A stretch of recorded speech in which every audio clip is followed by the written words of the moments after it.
നമസ്കാരം. എല്ലാവർക്കും നമസ്കാരം. ഇപ്പം എന്നോട് എല്ലാവർക്കും ദേഷ്യം ഉണ്ടാവും. ഞാൻ ഇടയ്ക്കിടയ്ക്ക് വന്ന് ഇങ്ങനത്തെ വീഡിയോസൊക്കെ ചെയ്യുന്നുണ്ടല്ലേ. ദേഷ്യം ഉണ്ടായാലും കുഴപ്പമൊന്നുമില്ല. എന്തായാലും നമ്മളോട് എല്ലാവർക്കും ദേഷ്യമാണ്. സത്യസന്ധമായിട്ടൊക്കെ നിൽക്കുന്നവരോട് എല്ലാവർക്കും ദേഷ്യം ഉണ്ടാവും. അതൊന്നും സാരമില്ല. ദേഷ്യമുള്ളവരൊക്കെ മനസ്സിൽ വെച്ചുകൊണ്ടിരിക്കുക, അല്ലെങ്കിൽ പ്രകടിപ്പിക്കുക. അപ്പം ഞാൻ ഫോൺ എവിടെയാണ് വെച്ചേക്കണേന്ന് കാണിച്ചു തരാവേ. ഇത് കണ്ടോ, ഇവിടാണ് ഞാൻ ഫോൺ വെച്ചേക്കണത്, കണ്ട. എന്നിട്ട് ഞാനത് സ്റ്റെപ്പേലാണ് ഇരിക്കുന്നത്, കണ്ടില്ലേ? ഇവിടാണ് ഞാൻ ഫോൺ വെക്കുന്നത്. കാക്ക എന്താണ്ട് കാട്ടിച്ച് വെച്ചേക്കാണ്, അത് സാരമില്ല. അപ്പം ഇതൊക്കെയാണ് നമ്മുടെ അവസ്ഥകൾ. ഇതേണ്ട ഈ സ്റ്റെപ്പേൽ ഇവിടാണ് ഇരിക്കുന്നത്, കണ്ടല്ലേ? ഇവിടാണ് ഞാൻ ഇരിക്കുന്നത്. അപ്പോൾ ഇവിടെ ഫോൺ വെച്ചിട്ടാണ് ഞാൻ സംസാരിക്കുന്നത്. ഇതാണ് എൻ്റെ ഫോണിൻ്റെ സ്റ്റാൻഡ്.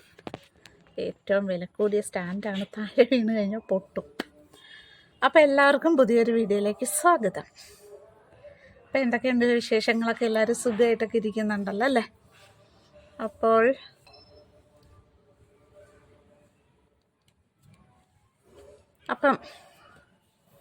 ഞാൻ ഇന്ന് പറയാൻ വന്ന വിഷയം എന്ന് പറഞ്ഞാൽ ഇന്നലത്തെ ബാക്കിയാണ്. ഇന്നലെ ഞാൻ കുറച്ച് കാര്യങ്ങൾ ഇന്നലത്തെ വീഡിയോയിൽ പറഞ്ഞല്ലോ. അപ്പം കുറച്ച് കാര്യങ്ങൾ പറയാനായിട്ടാണ് വന്നത്. ഈ കമ്മൽ കൊള്ളാവോ? നല്ല കമ്മലല്ലേ? ചേരുന്നുണ്ടോ? എനിക്ക് ചേരുന്നെങ്കിൽ പറയണേ. എനിക്ക് കമ്മലെന്ന് പറഞ്ഞാൽ ഉണ്ടല്ലോ, ഭയങ്കര ഭ്രാന്ത് പിടിച്ച ഇഷ്ടമാണ് കമ്മലുകളോട്. എനിക്ക് ഭയങ്കര ഇഷ്ടമാണ്. എത്ര മേടിച്ചാലും എനിക്ക് തികയത്തില്ല. അതുപോലെ ഇഷ്ടമാണ് എനിക്ക് കമ്മൽ മാത്രം. വേറെ ഒരു കാര്യങ്ങൾ നിങ്ങളെന്തേ കാണുന്നില്ലല്ലോ. പിന്നെ ഈ കുഞ്ഞൊരു മോതിരം, ഇതൊക്കെ വരവാണ് കേട്ടോ, സ്വർണ്ണമൊന്നുമല്ല. പിന്നെ മാലയില്ല, വളയില്ല, തളയില്ല, ഒന്നുമില്ല. മാലയൊന്നും എനിക്കൊരു പ്രശ്നമേ അല്ല. മാലയൊന്നും എനിക്ക് അത്ര ഇമ്പോർട്ടൻ്റ് ഒന്നും അല്ല. പക്ഷെ കമ്മൽ, പിന്നെ ഇതൊക്കെ ഞാൻ പിന്നെ പറയാം. അപ്പം ഞാൻ പറയാൻ വന്ന കാര്യം ഇന്നലെ ഞാൻ പറഞ്ഞല്ലോ, നമ്മൾ ചർച്ചിലെ കാര്യങ്ങളൊക്കെ, ഞാൻ പെന്തക്കോസ് സഭയിൽ ചേർന്ന കാര്യങ്ങളും പോയ കാര്യങ്ങളും ഒക്കെ ഞാൻ പറഞ്ഞായിരുന്നല്ലോ. അപ്പം അതിൻ്റെ ബാക്കി ഞാൻ സഭയിൽ ചേർന്ന് സ്നാനപ്പെട്ട് അതൊക്കെ ചെയ്തതാണ്. അപ്പം ഞങ്ങൾ താമസിക്കുന്നതിൻ്റെ അടുത്ത് തന്നെയാണ് ചർച്ച്. അപ്പം ചർച്ചൊക്കെ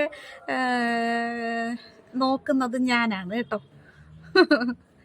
ഞാനാണ് ചർച്ചൊക്കെ നോക്കുന്നത്. സൺഡേ രാവിലെ ചെന്ന് ചർച്ചെല്ലാം തൂത്തുവാരി, ഹോളല്ലേ, നമ്മൾ ചർച്ചെന്ന് പറയാൻ പറ്റില്ല, ഹോളെല്ലാം തൂത്തുവാരി, അവിടെ ബാത്റൂം ഉണ്ടാവും, ബാത്റൂമെല്ലാം കഴുകി അവിടെ വെള്ളമൊക്കെ പിടിച്ചു വെച്ചു. പിന്നെ എല്ലാം തൂത്ത് ക്ലീൻ ചെയ്ത്, പിന്നെ പായിടണം. എല്ലാവർക്കും താഴെയാണല്ലോ ഇരിക്കുന്നത്. അല്ല പള്ളികളിലെ പോലെ കസേര ഉണ്ടാവും, എന്നാലും കൂടുതൽ ആൾക്കാർ താഴെയാണ് ഇരിക്കുന്നത്. അപ്പോൾ അവിടുത്തെ ആ ഡ്യൂട്ടി എനിക്കാണ് തന്നേക്കണത്.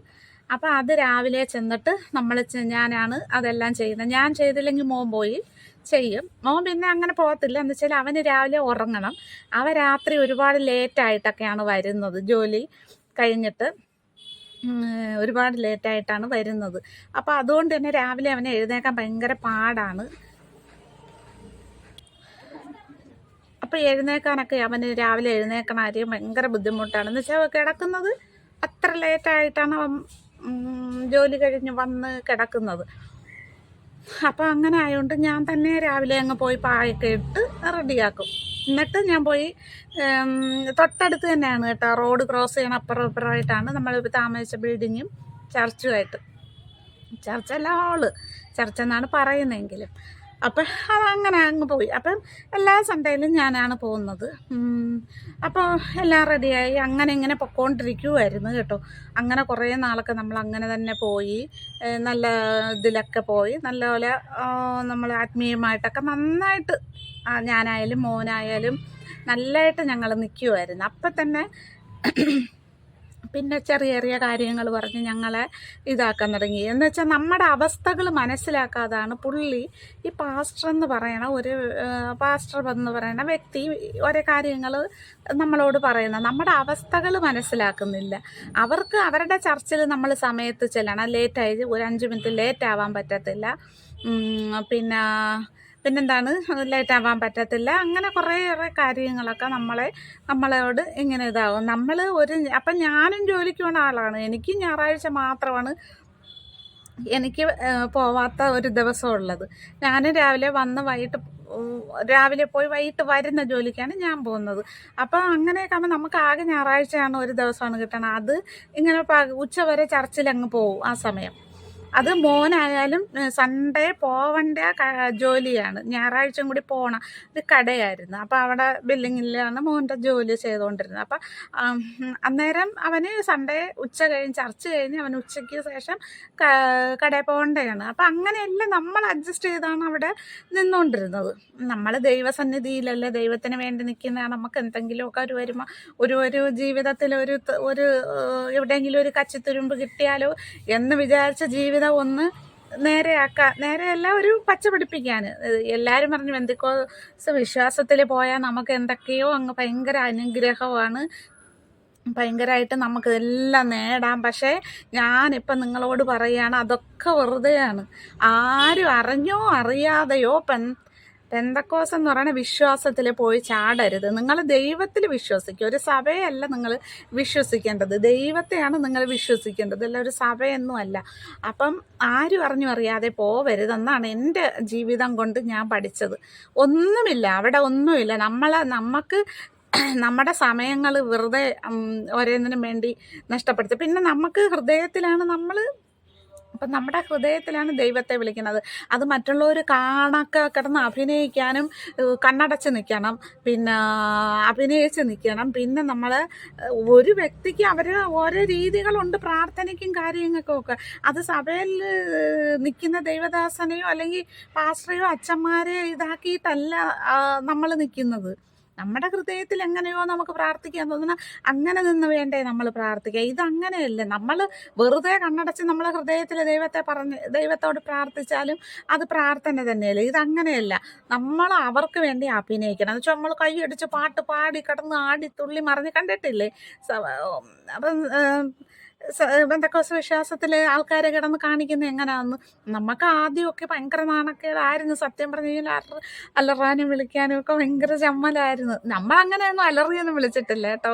ഞങ്ങൾ അച്ചടക്കത്തോടു കൂടി തന്നെ നിന്ന്. അതുകൊണ്ടാണ് അവർക്ക് നമ്മളോട് കൂടുതൽ ദേഷ്യം. എന്ന് വെച്ചാൽ നമ്മൾ അലറണം, അവരുടെ വീട്ടൊക്കെ കിടന്ന് നമ്മളും അലറണം, നമ്മളും ചാടണം, നമ്മളും മറിയണം, അങ്ങനെയൊക്കെയാണ്. പക്ഷെ നമുക്ക് പെട്ടെന്ന് കയറി വന്നതല്ലേ നമ്മൾ. അപ്പോൾ അവരൊക്കെ വർഷങ്ങൾ കൊണ്ട് പ്രാക്ടീസ് ചെയ്ത് അവരത് കൈമുതലാക്കി വെച്ചിട്ടുണ്ട് എന്ന് പറഞ്ഞാൽ നമുക്കതിന് പറ്റത്തില്ല. അപ്പം നമ്മൾ സൈലൻ്റായിട്ട് നിന്ന് തന്നെ നമ്മൾ പ്രാർത്ഥിക്കുന്നു. അപ്പോൾ പുള്ളിക്ക് അതുപോലെ. പിന്നെ പുള്ളി ഇങ്ങനെ നോക്കി നിൽക്കുന്നത്, ആരാണ് കണ്ണ് തുറന്ന് നിൽക്കുന്നത്, ആരാണ് കണ്ണ് തുറന്നിരിക്കുന്നത്, ആരാണ് കണ്ണടച്ചിരിക്കുന്നത്. കണ്ണ് തുറന്നിരിക്കുന്നവർക്ക് ദൈവം അനുഗ്രഹിക്കത്തില്ല. ദൈവത്തെ വിശ്വാസമില്ല.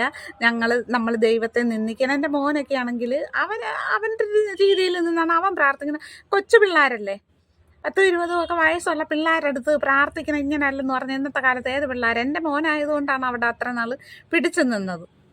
എന്നിട്ട് ഞാൻ പറഞ്ഞ് പേടിപ്പിക്കും. പിന്നെ പാസ്റ്റർമാരോടൊന്നും പറയാൻ പാടില്ല, ഒന്നും പറയത്തില്ല. പക്ഷെ എൻ്റെ അടുത്ത് വീട്ടിൽ വന്നിട്ട് പറയും, ഇങ്ങനെ പറഞ്ഞു അങ്ങനെ പറഞ്ഞു. പിന്നെ ഭയങ്കര കുത്തിപ്പറച്ചിൽ, നമ്മളെല്ലാവരെയും കുത്തിപ്പറയും. പിന്നെ പിള്ളേരെ ആയാലും കുത്തിപ്പറയും. പിള്ളേർക്ക് സഭയിൽ ഇരിക്കാം, അതെൻ്റെ മോനായാലും ശരി, കുഞ്ഞിനെ കുറച്ച് നേരമൊക്കെ ഇരിക്കുമ്പോൾ അവന് കാല് വേദനിക്കും. ഇങ്ങനെ ഈ ഒരേ പോലെ ഇരിക്കുമ്പോൾ അപ്പം അവൻ കാല് നീട്ടിയിരിക്കുമോ അല്ലെങ്കിൽ കാല് മടക്കിയിട്ട് എങ്ങനെയെങ്കിലുമൊക്കെ അവർക്ക് ഇതുപോലെ ഇരിക്കും. അത് പുള്ളിക്ക് ഇഷ്ടമല്ല. അലക്ഷ്യമായിട്ട് ദൈവസന്നിധിയിൽ അലക്ഷ്യമായിട്ടിരിക്കുന്നു, അലക്ഷ്യമായിട്ട് നിൽക്കുന്നു, ആത്മാവില്ല, ഇങ്ങനെയാണെന്നൊക്കെ പറഞ്ഞ് എല്ലാവരെയും പറയും.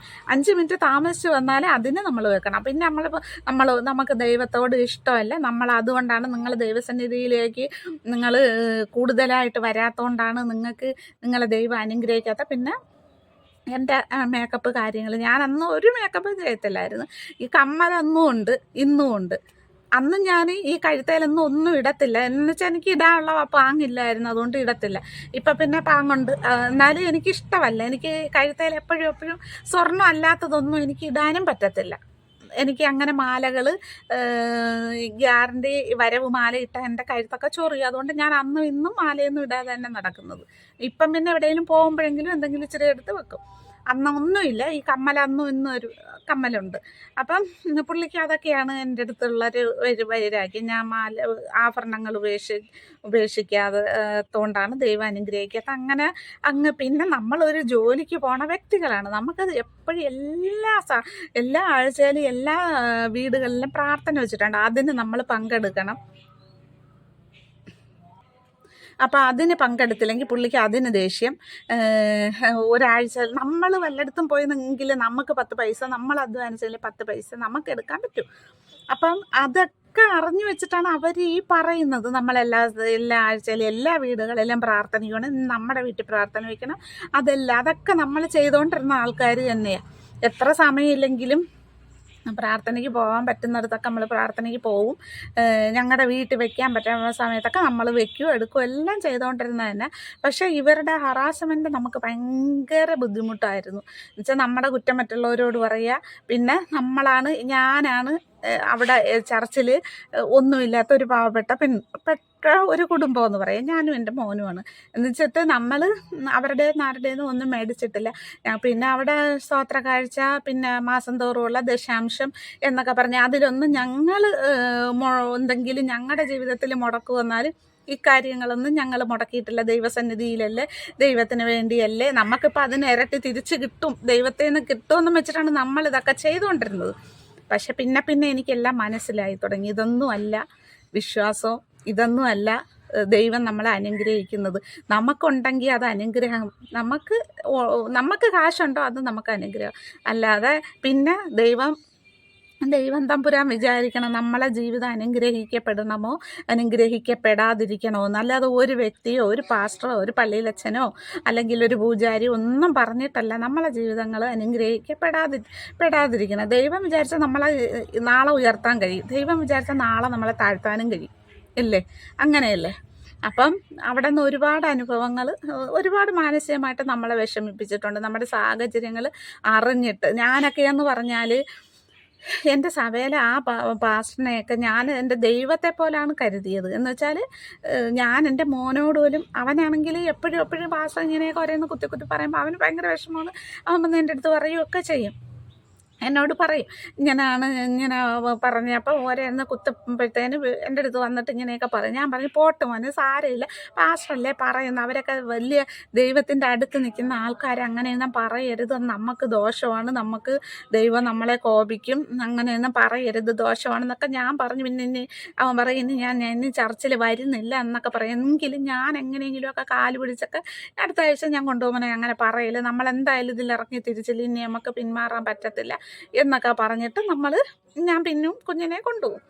അങ്ങനെ ആയി അവർക്ക് പിന്നെ നമ്മളോടുള്ള ഒരു ഇതങ്ങ് കുറഞ്ഞു തുടങ്ങി. പിന്നെ അവർക്ക് കാശുള്ള ടീമുകളാണ് അവർക്ക് ഏറ്റവും വലിയ പ്രധാനം. നമ്മൾ ചർച്ചിൽ ചെന്നാൽ പോലും നമ്മളിപ്പോൾ അവർ കാണാനല്ല പോകുന്നത്, അത് വേറെ കാര്യം. പക്ഷേ പിന്നെ അത് വേണ്ടാന്ന് നമ്മൾ തന്നെ അങ്ങ് തീരുമാനിച്ച് അങ്ങനെ നമ്മുടെ ജീവിതത്തിൽ ഒരു പ്രധാനപ്പെട്ട ഒരു സംഭവം ഉണ്ടായപ്പോഴത്തേന്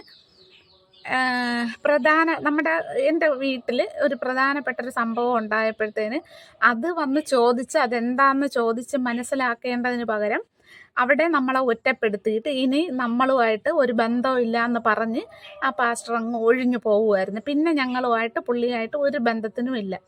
ഒരു വിളിക്കുകയോ പറയുകയോ ഈ നിമിഷം വരെ ഉണ്ടായിട്ടില്ല. സഭയിലുള്ള ആൾക്കാരൊക്കെ ഞങ്ങളെ വിളിച്ചിട്ടുണ്ട്, കാര്യങ്ങൾ തിരക്കിയിട്ടുണ്ട്, എങ്ങനെയാണെന്നൊക്കെ ഉള്ളത്. പക്ഷെ ഞങ്ങളെ സഹായിച്ചിട്ടുണ്ട്. മോൻ ആക്സിഡൻറ്റ് പറ്റിയപ്പോൾ പുള്ളി തന്നെ വണ്ടിയിൽ കൊണ്ടുപോവുകയൊക്കെ ചെയ്ത് കൊണ്ടുവരികയൊക്കെ ചെയ്ത് അന്വേഷിക്കാൻ വന്നത്. അത് പുള്ളിയുടെ കയ്യിലെ കാശെടുത്ത് തന്നിട്ടല്ല ഞങ്ങൾക്ക് അത് സഹായിച്ചത്, അത് വേറുള്ളവർ കൊടുത്തിട്ടാണ് നമുക്ക് തന്നത്. നമ്മൾ അതിനേക്കാളും ഞങ്ങൾക്ക് ആവുന്നേക്കാളും അപ്പുറം ഞങ്ങൾ സഹായിച്ചിട്ടുണ്ട്. കൊറോണ സമയത്തൊക്കെ ഞങ്ങളെ കഴിയുന്നതിനപ്പുറം ഞങ്ങൾ സഹായിച്ചിട്ടുണ്ട്. ഇല്ലെന്നല്ല, അവർ നമ്മളെ സഹായിച്ചതുപോലെ തന്നെ ഈ ഇല്ലായ്മയിലും ഞാനും എൻ്റെ കുഞ്ഞും അവരെ സഹായിച്ചിട്ടുണ്ട്.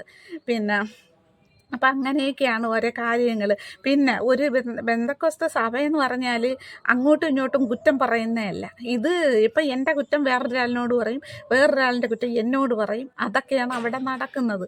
അപ്പം എൻ്റെ സഹോദരങ്ങളെ, നിങ്ങളോട് ഞാൻ പറയുന്നത്, ആരെങ്കിലും ഇതിൽ പെടാനിരിക്കുവാണെങ്കിൽ ദൈവത്തെ ഓർത്ത് നിങ്ങൾ പോവരുത്. എൻ്റെ അഭിപ്രായത്തിൽ ഇതിൽ നിന്നൊന്നും നമുക്കൊന്നും കിട്ടാനില്ല. നമുക്ക് ഈ സഭയിൽ നിന്നും ഒന്നും കിട്ടാനില്ല. പിന്നെ കിട്ടുന്നവരുണ്ടായിരിക്കും, പക്ഷെ എനിക്ക് അങ്ങനെ ഒന്നും കിട്ടിയില്ല. എന്നെ ഈ കുഞ്ഞിന് ആക്സിഡൻറ്റ് പറ്റിയപ്പോഴത്തേന് എവിടെ നിന്നൊക്കെയോ കുറച്ച് ആൾക്കാർ നമുക്ക് ഒരു ഇച്ചിരി സഹായം ചെയ്തു തന്നു. അതില്ലെന്ന് പറയുന്നില്ല, അന്നും പറയുന്നില്ല, ഇന്നും പറയുന്നില്ല, ഒരിക്കലും പറയത്തുമില്ല.